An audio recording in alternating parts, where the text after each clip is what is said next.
ইসকিজান লেখনী নুসাই বানুর পর্ব ৩২। আজ গ্রাম থেকে নৌসাদের নানু আসবেন। সেই উপলক্ষে দুই বোন আজ নিজেরাই রান্নাঘরে রান্না করছে। অন্যদিন অবশ্য তাদের তেমন কোনো কাজ করতে হয় না। শাহিনুর ছেলেদের বুদের দিয়ে কাজ করাতে পছন্দ করেন না। তবে আজ নৌসাদের নানুর জন্য রান্না করতে তিনি নিজেই তাদের বলেছেন। রান্না প্রায় শেষ। সিদরা সালাদ বানিয়ে সবে উঠে দাঁড়িয়েছে। এমন সময় হামাগুড়ি দিতে দিতে রান্নাঘরের দরজার সামনে এসে বসে মাহা। একটু আগেও সে ড্রয়িং রুমে মীরার সঙ্গে সিজানকে নিয়ে খেলছিল।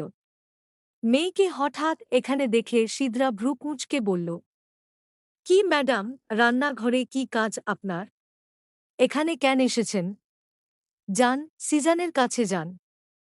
সিদরার কথা শুনে নিশাতও দরজার দিকে তাকায়। মাহাকে দেখেই গম্ভীর মুখে ফিক করে হেসে উঠল। বোনের হাসি দেখে সিদরাও হেসে ফেলল। মীরা মাহার পুরো মুখে কাজল দিয়ে বিড়ালের মতো গোঁফগাল এঁকে দিয়েছে। চোখেও মোটা করে কাজল টেনে তাকে একেবারে ছোট্ট ভূত বানিয়ে ফেলেছে।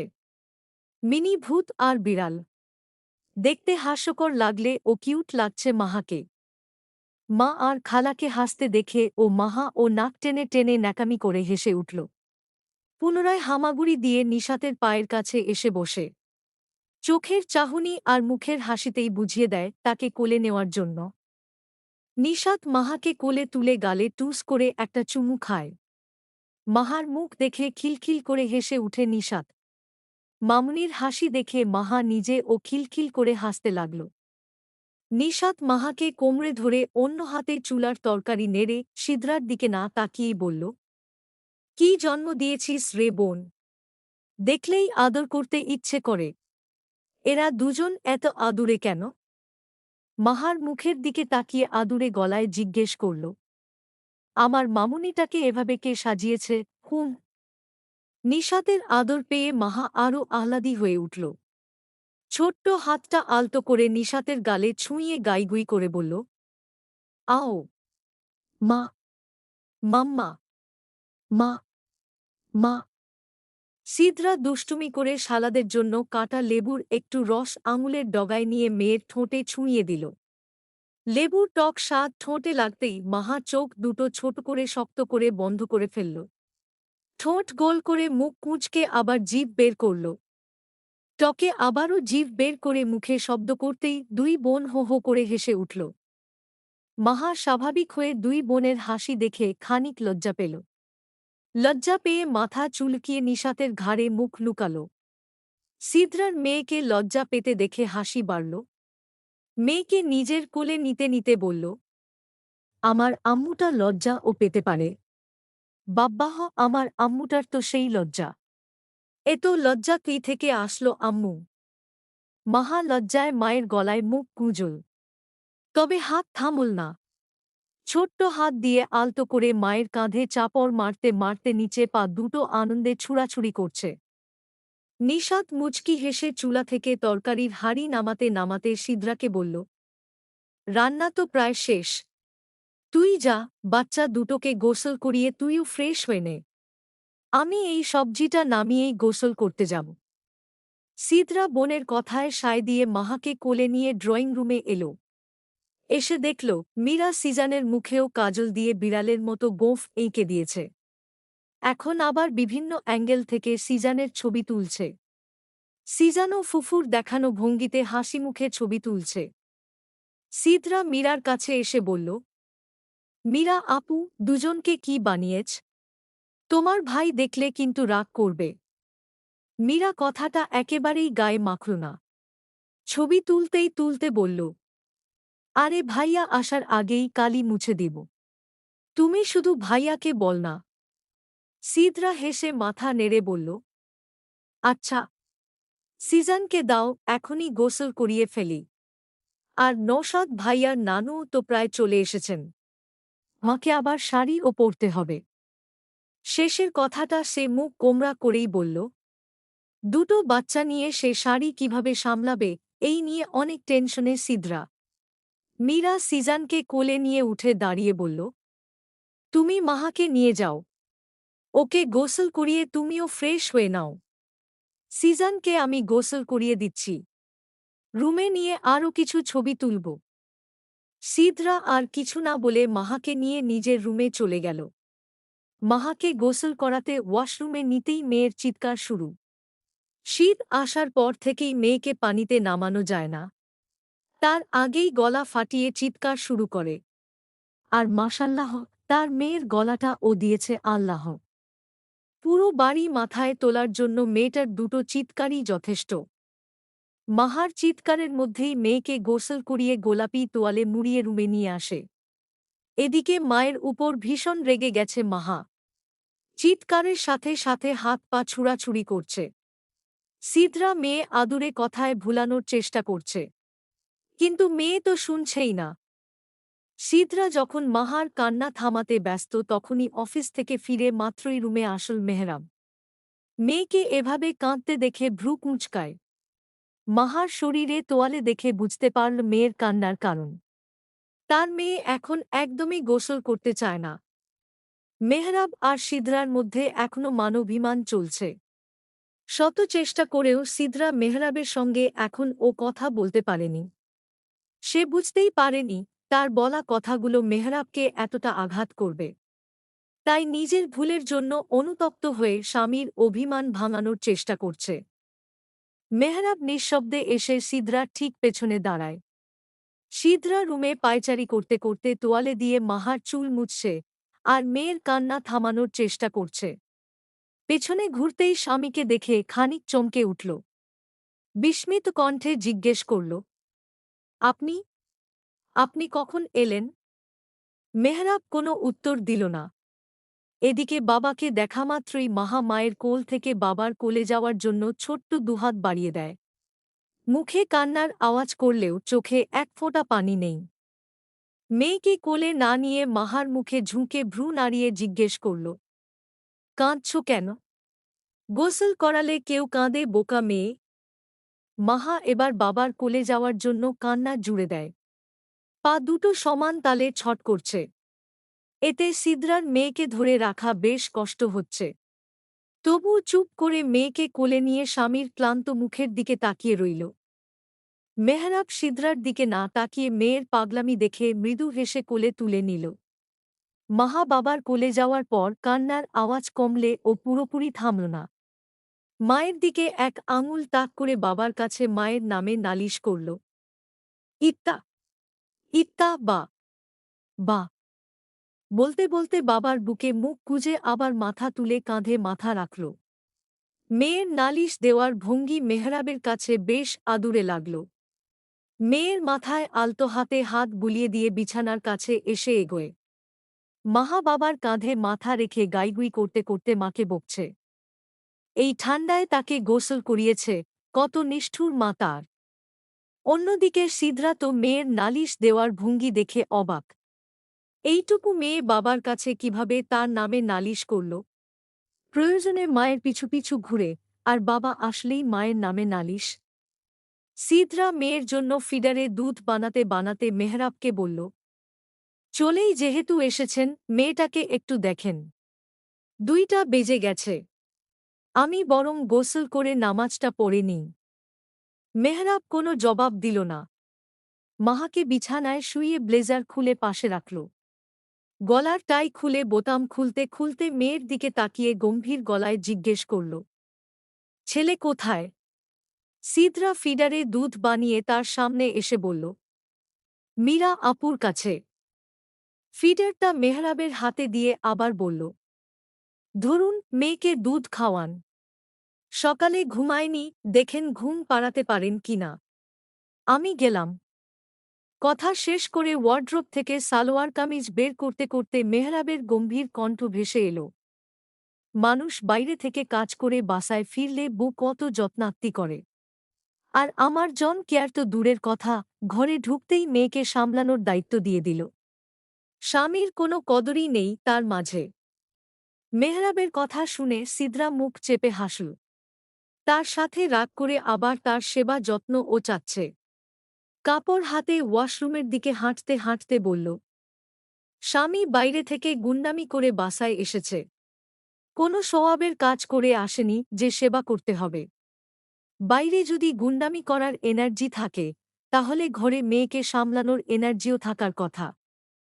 বলতে বলতে ওয়াশরুমে ঢুকেই দরজা বন্ধ করে দেয়।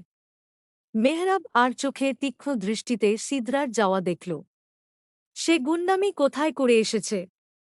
সে যেখানেই যাক না কেন এই মেয়ের কাছে মনে হয় সে গুন্ডামি করতে বেরিয়েছে। তবে সিদরার কথায় ভীষণ রাগ হল মেহরাবের। মুখে মুখে তর্ক শিখে গেছে এই মেয়েটা। দৃষ্টি ঘুরিয়ে হাতের ফিডার মেয়ের পাশে রেখে শার্ট খুলে বিছানায় বসল। মাহা বাবার দিকে তাকিয়ে হেসে হেসে গাইগুই করছে। মেহরাব মেয়েকে কোলে নিয়ে মেয়ের ঠোঁটে চুমু খেয়ে মেয়েকে ফিডার খাওয়াতে শুরু করল। পেটে খিদে থাকায় বাবার বুকের সঙ্গে মিশে শান্ত মেয়ের মতো চুপচাপ খাচ্ছে মাহা। কিছুক্ষণ পর খেতে খেতে বাবার বুকেই ঘুমিয়ে যায়। মেয়ে ঘুমিয়ে যেতেই ফিডার টেবিলে রেখে মাহাকে আলতো করে বেডে শুইয়ে দিল।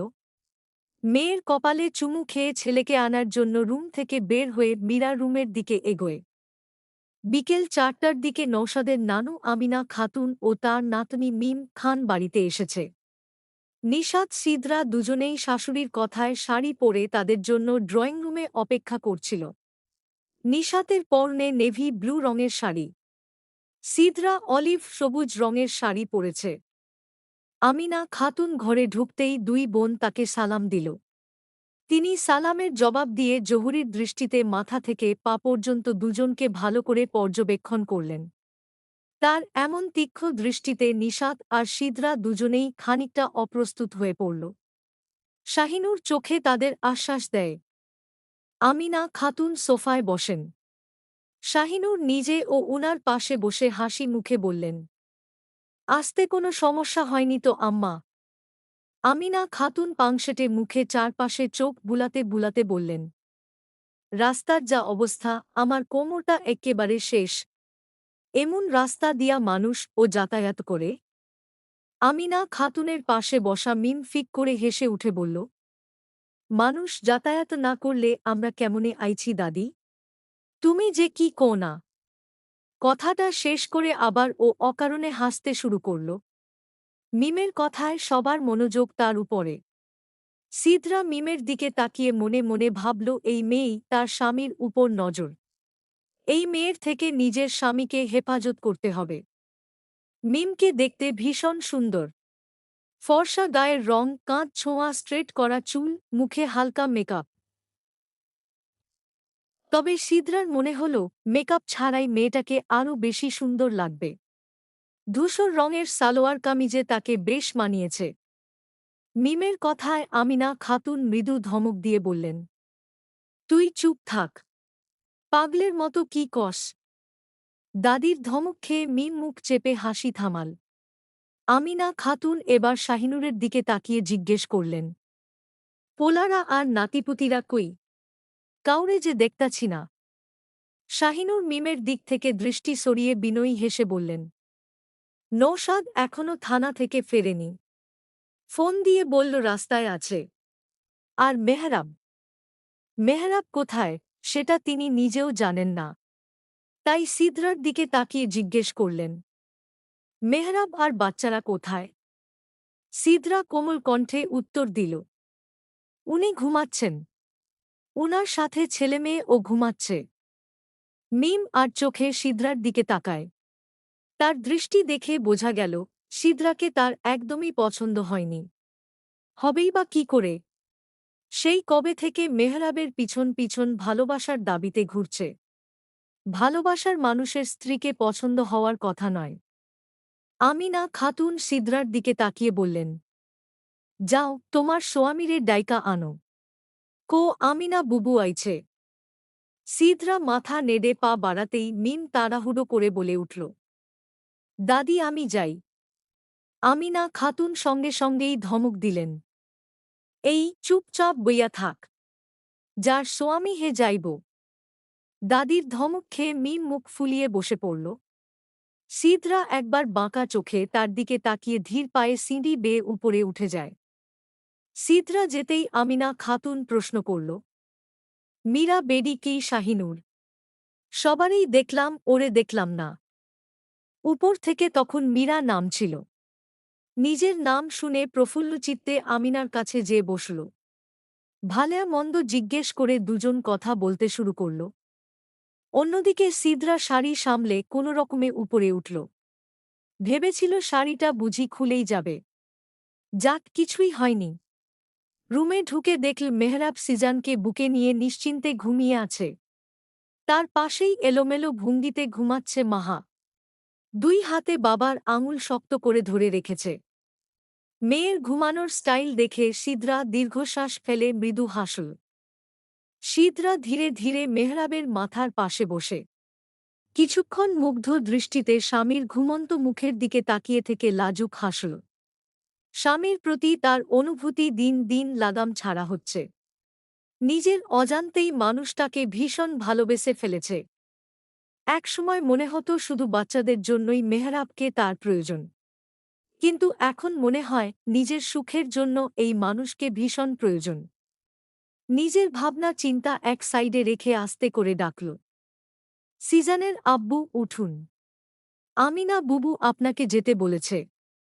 এতটাই আস্তে ডেকেছে যে মেহরাব শুনল কিনা বোঝা গেল না। জোরে ডাকলে আবার সিজান মাহা উঠে যাবে। দুজনের আবার বাবার মতো একটু শব্দ পেলেই ঘুম ভেঙে যায়। এই মুহূর্তে তারা দুজন উঠুক এটা সিদরা একদমই চায় না। শাড়ি পরে দুজনকে সামলাতে গিয়ে বিপদে পড়ে যাবে। মেহরাবের কাঁধে আলতো করে চাপড় দিয়ে ডাকল, এই যে শুনছেন, উঠুন না। মেহরাব হালকা নড়েচড়ে উঠে। সিদরা পুনরায় ডাকল, উঠুন, আপনাকে আমিনা বুবু ডাকছে। মেহরাবের ঘুম ভেঙে যায়। চোখ খুলে সিদরার মুখের দিকে তাকায়। চোখে তখন ও ঘুমের কারণে লাল হয়ে আছে। স্বামীর লাল চোখ দেখে সেদিন সন্ধ্যার কথা মনে আসতেই আঁতকে উঠে সিদরা। রেগে গেল নাকি আবার? মারবে না তো? ভয়ে ভয়ে বসা থেকে উঠে দাঁড়াল। দূরত্ব বজায় রাখল যেন হঠাৎ করে চড় না বসায়। মেহরাব ঘুম কণ্ঠে জিজ্ঞেস করল, ডাকছ কেন? সিদরা ঢোক গিলে বলল, আমিনা বুবু আপনাকে ডাকছে। বুবু চলে এসেছে? তৎক্ষণাৎ প্রশ্ন করল মেহরাব। সিদরা উপর নিচ মাথা নাড়ায়। মেহরাব কিছুক্ষণ চুপ থেকে হঠাৎ করেই ছেলেকে আলতো করে বিছানায় শুইয়ে দেয়। মেয়ের হাত থেকে নিচের আঙুল ছাড়িয়ে বিছানা ছেড়ে উঠে দাঁড়ায়। এর ফলে সিজান মাহা দুজনেরই ঘুম ভেঙে যায়। বড় বড় চোখ করে বাবার দিকে তাকিয়ে আছে দুজনে। সিদরা দুজনকে উঠে যেতে দেখে মুখ কাঁদো কাঁদো করে ফেলে। মেহরাব সিদরার দিকে তাকিয়ে তার দৃষ্টি অনুসরণ করে দেখল ছেলে মেয়ে তার দিকে তাকিয়ে আছে। ছেলে মেয়েকে তাকিয়ে থাকতে দেখে মেহরাব ভ্রু কুঁচকে বিড়বিড় করল, একটু আগে ও না দুজন ঘুমাচ্ছিল, এখন এভাবে তাকিয়ে আছে কেন দুজন? সিদরা দাঁত চেপে বলল, এভাবে ষাঁড়ের মতো উঠেছেন কেন? আস্তে ধীরে নামতে পারেননি? এখন ছেলে মেয়ে উঠেছে, আপনি রাখুন। মেহরাবের চোখ থেকে এবার ঘুম পুরোপুরি সরে। সিদরার দিকে তাকাতে দেখল সিদরা শাড়ি পরেছে। এত সময় সিদরার শাড়ি পরাটা তার নজরে আসেনি। হঠাৎ সিদরাকে শাড়িতে দেখে অবাকের সঙ্গে সঙ্গে চোখে মুখে মুগ্ধতা ফুটে উঠল। মুগ্ধ কণ্ঠে জিজ্ঞেস করল, তুমি শাড়ি পরেছ? মেহরাবের প্রশ্নে সিদরার বিরক্তি বাড়ল। বিরক্তিকর কণ্ঠে বলল, না, লুঙ্গি পরেছি। দেখছেন না? কথা শেষ করে উল্টো ঘুরে দরজার কাছে যে আবার পিছনে ঘুরে দেখল মেহরাব থমথমে মুখে তার দিকে তাকিয়ে আছে। সিদরা শান্ত গলায় বলল, আপনাকে যেতে বলেছে। দুজনকে নিয়ে নিচে আসুন। আমি আপা নিয়ে রান্নাঘরে যাচ্ছি। সিদরা সোজা নিচে চলে যায়। মেহরাব সিদরার যাওয়ার দিকে তাকিয়ে বিড়বিড় করল, রাগ করেছি আমি, বাট রাগ দেখাচ্ছে আমার বউ। কোথায় স্বামী রাগ করেছে মিষ্টি মিষ্টি কথা বলে স্বামীর রাগ ভাঙাবে তা না করে স্বামীর সাথে বেয়াদবি করছে। দুই হাতে মাহা আর সিজানকে নিয়ে নিচে নামল মেহরাব। নিশাত আর সিদরা তখন রান্নাঘরে। নৌশাদ ইতোমধ্যে ড্রয়িং রুমে বসে আমিনা খাতুনের সঙ্গে গল্প আর দুষ্টুমিতে মেতে উঠেছে। মেহরাব মৃদু হেসে আমিনা খাতুনকে জিজ্ঞেস করল, বুবু কেমন আছো? বলতে বলতে মাহা আর সিজানকে নিয়ে তার পাশের সোফায় বসল। আমিনা খাতুনও মুচকি হাসলেন। বয়স প্রায় ৬০ ছুঁই ছুঁই, তামাটে গায়ের রং। হাসলেই চোখ দুটো প্রায় বন্ধ হয়ে আসে। স্নেহভরা কণ্ঠে বললেন, আল্লাহর রহমতে ভালো আছি বাজান। তুমি কেমন আছো? ভালো বুবু। আমিনা খাতুন মাহা আর সিজানের দিকে তাকিয়ে জিজ্ঞেস করলেন, তোমার পোলাপান? জি বুবু। মাশাল্লাহ মাশাল্লাহ। দুইটাই অনেক সুন্দর। তোমার বুড়াও দেখতে মাশাল্লাহ। কিন্তু বাজান, বুড়া বেশি ছোট হইয়া গেল না তোমার লাইগা? মেহরাব আলতো হাসল। বিয়ের এতদিনের সিদরার ব্যবহারে তার মনে হয়নি তার বউ ছোট, তবে সেদিনের মেয়েটার কথায় তার আসলেই মনে হচ্ছে মেয়েটা ছোট।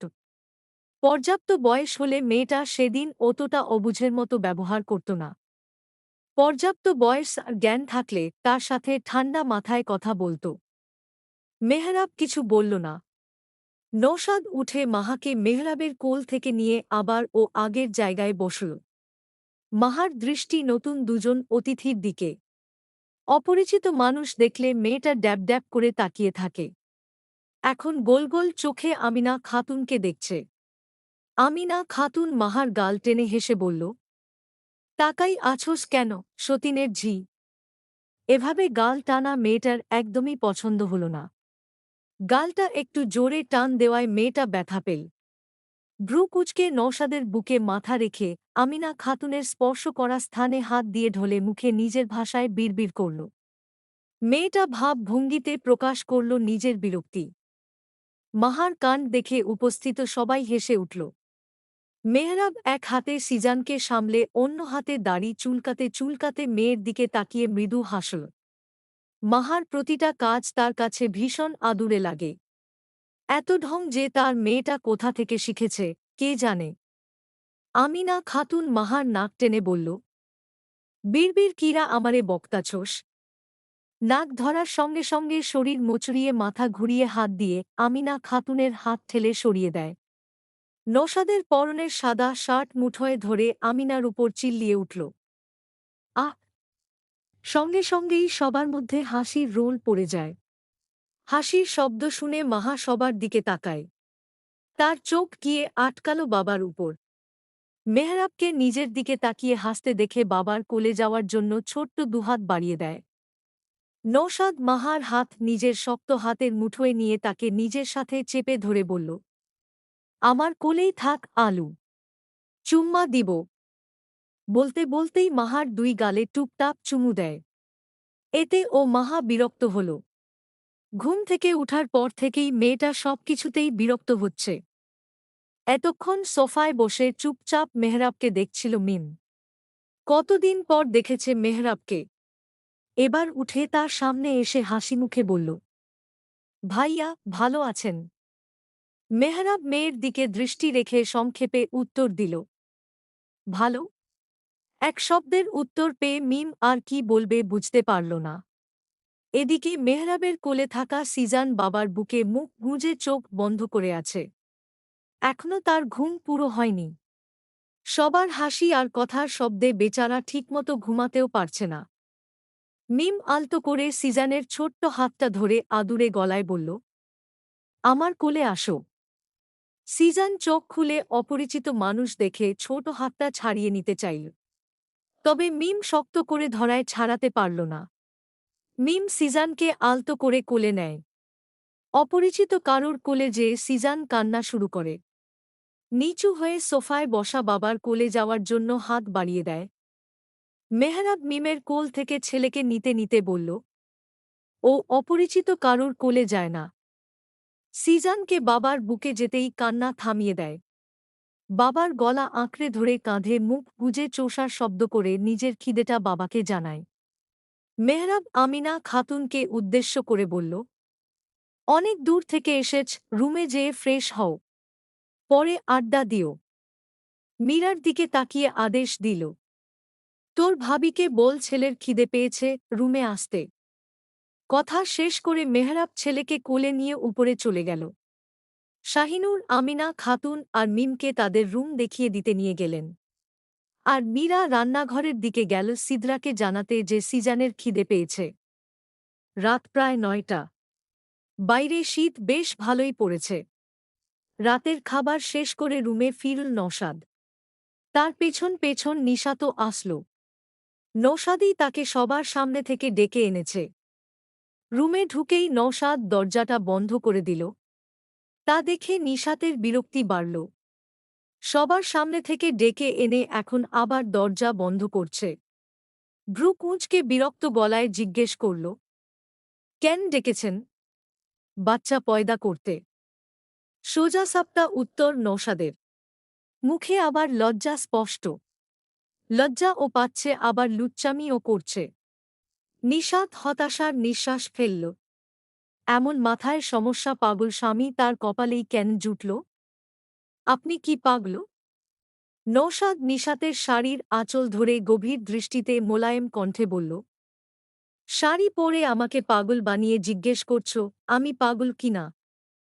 নিশাত নওশাদের হাত থেকে শাড়ির আঁচল টেনে ছাড়িয়ে বলল, আমি আপনার জন্য শাড়ি পরিনি। আপনার নানু এসেছে, মা বলেছে শাড়ি পরতে চাই, পরেছি। নিশাতকে পিছন থেকে জড়িয়ে ধরে নওশাদ বলল, আমার বউ বলেই তো শাড়ি পরতে হয়েছে। বউ না হলে নিশ্চয়ই পরতে হতো না।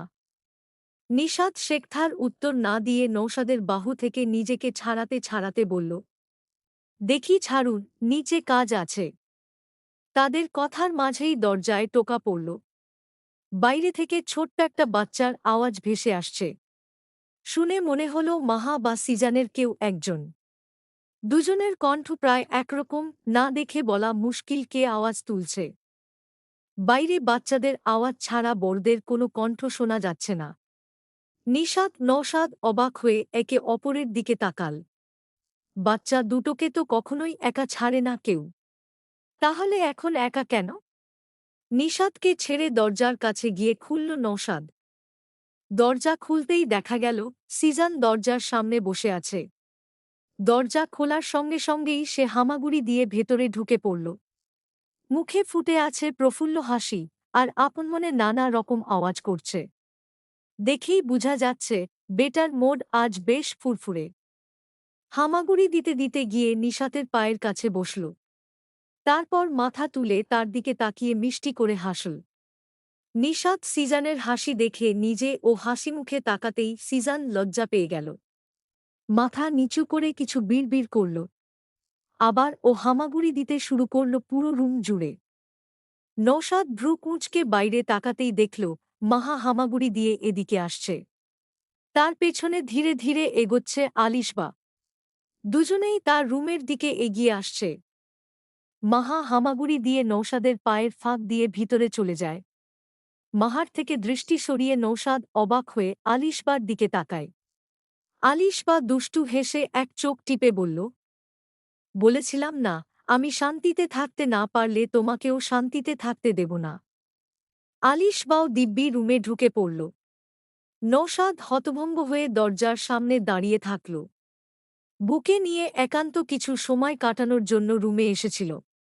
অথচ তার রোমান্সের ১২টা বাজিয়ে দিল আলিশবা। আলিশবা হাসি মুখে নিশাতকে জিজ্ঞেস করল, কেমন আছো ভাবি?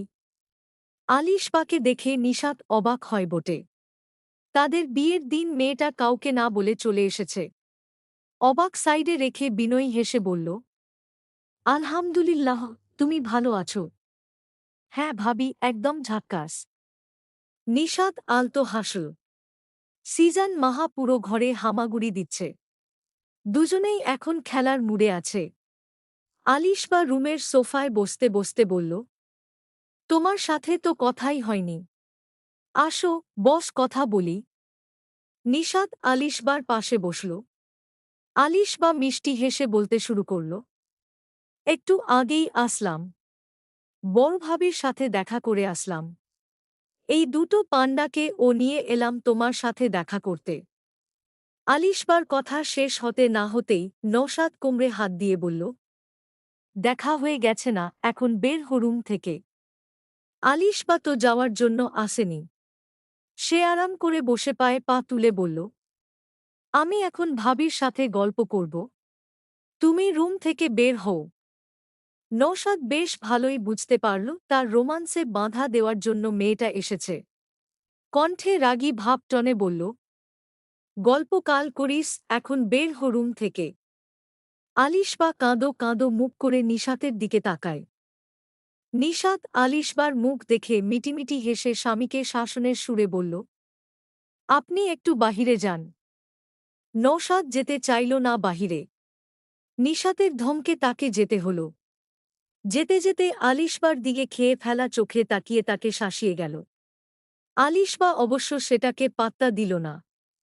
রাত ৯টার দিকে এয়ারপোর্টের উদ্দেশ্যে রওনা দিয়েছে মেহরাব আর দিলদার। আবহাওয়াটা বেশ ঠান্ডা, চারদিকে কুয়াশাচ্ছন্ন। আজ দিলদার লন্ডনে চলে যাবে। তাকে সি অফ করতে যাচ্ছে মেহরাব। গাড়ির ভিতর পিনপতন নীরবতা। কিছুক্ষণ পর সেই নীরবতা ভেঙে দিলদার প্রশ্ন করল, ভাবির সাথে ঝগড়া মিটেছে? মেহরাব ড্রাইভ করতে করতে সামনে দৃষ্টি রেখে গম্ভীর ও ভারী গলায় বলল, না। কেন? ওকে একটা শিক্ষা দিতে হবে। ঝগড়া হলেই ডিভোর্স চায়। দিলদার বুঝানোর সুরে বলল, আরে বাচ্চা মেয়ে, তোকেও তো একটু বুঝতে হবে। মেহরাব চুপ করে রইল। দিলদার কোনো উত্তর না পেয়ে আবার বলল, দেখ মেহরাব, মেয়েটার এজটাই বা কত? এই এজে মেয়েরা ফ্যান্টাসিতে ভোগে। যে যেভাবে বুঝায় সেভাবেই বিলিভ করে। বাট তোর ওয়াইফ এজ অনুযায়ী অনেক ম্যাচিউর। প্রথমে জোর করে বিয়ে করলি, তারপর অল্প বয়সেই ২টা বাচ্চার মা বানালি। এত কিছুর পরও নিজের পাস্ট সম্পর্কে কিছুই বলিসনি। সব লুকিয়ে রাখলে আমি যা বলবো সেটাই তো ও বিলিভ করবে। একটু থেমে আবার বলল, আমি তো ওকে প্রুফ দেখিয়েছিলাম। তোর সাথে আমার ছোটবেলা থেকে ফ্রেন্ডশিপ, তবু ওই প্রুফ দেখে আমিও তোকে রং ভেবেছিলাম। তখন আমি যথেষ্ট ম্যাচিউর ছিলাম।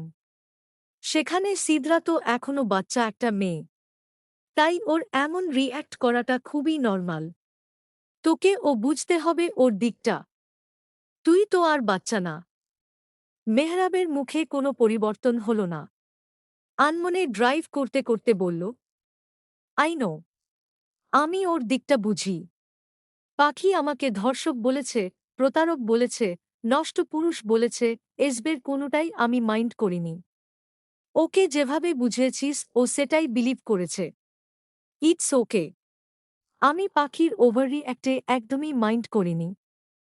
পাখি আমাকে এর থেকেও নিচে নামিয়ে কথা বললেও আমি মেনে নিতাম। কজ দোষটা আমারই ছিল। আমার উচিত ছিল ওকে আগেই সবটা বুঝিয়ে বলা। আমি বলিনি, তাই এসব শুনতে হয়েছে। দীর্ঘশ্বাস ফেলে আবার বলল, বাট পাখি আমার কাছে তালাক চেয়েছে। আমি ওকে আগেই বুঝিয়ে বলেছিলাম, আর যাই বল কখনো তালাকের কথা মুখে এনো না।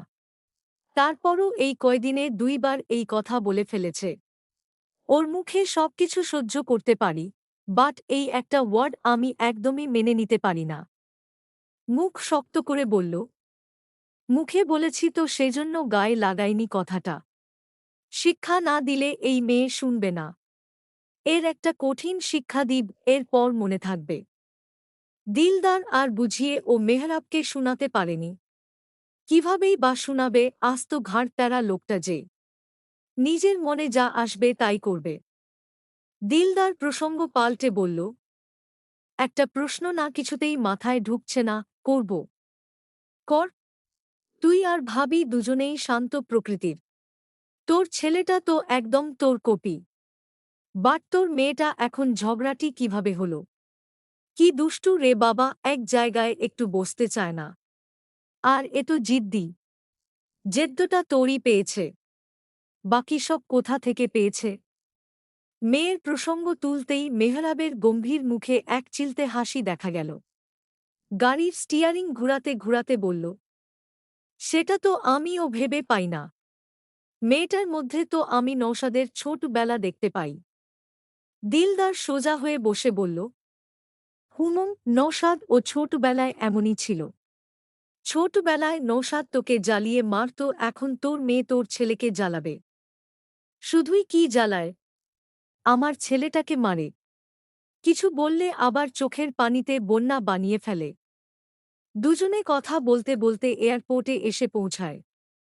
এয়ারপোর্টে দিলদারের লোকরা তার জন্য অপেক্ষা করছিল। দিলদার যাওয়ার আগে মেহরাবকে জড়িয়ে বিদায় নেয়। মেহরাব আবার বাড়ির উদ্দেশ্যে রওনা দেয়। তার পিছনে বডিগার্ডের গাড়ি চলবে।